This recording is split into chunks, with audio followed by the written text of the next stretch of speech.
And our final topic before we transition to our delegates' questions continues our discussion about CFC's future and wartime operational control, or OPCON, transition.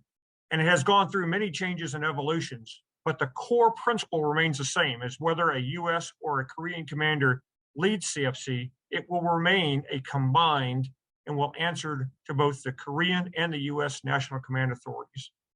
Vice Admiral Cooper, I think your experiences both in Korea as well as your current position in Central Command will give us a very interesting and insightful perspective about OPCON, wartime OPCON transition. Sir, your comments, please. Well, thanks so much. First of all, I think that when you get command and control right, everything else fundamentally follows. That's the foundation for all success.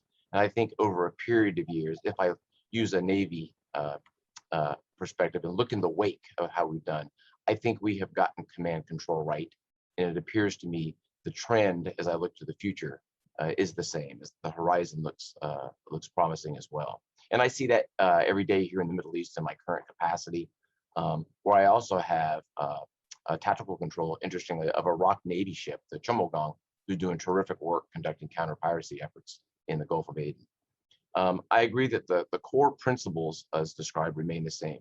Whether you answer to a US or a Korean commander, the command will retain combined and the combined responsibilities in answer to US and Korean national authorities.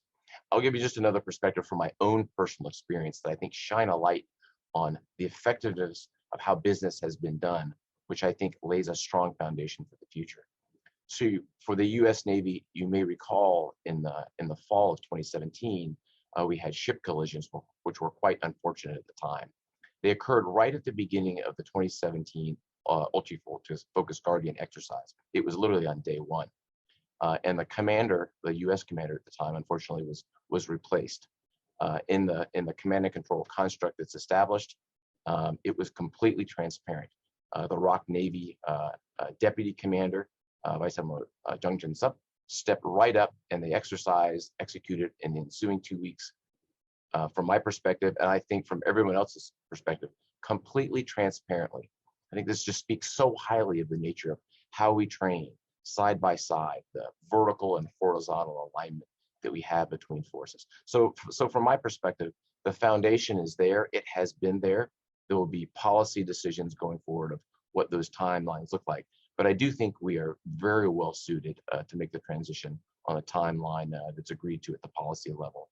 And I also will tell you, I think that type of, it was a great example of an alliance with great leaders rising to the occasion at the right time. And this is what great alliances have, transparent leaders that can fill in behind one another anytime. Over.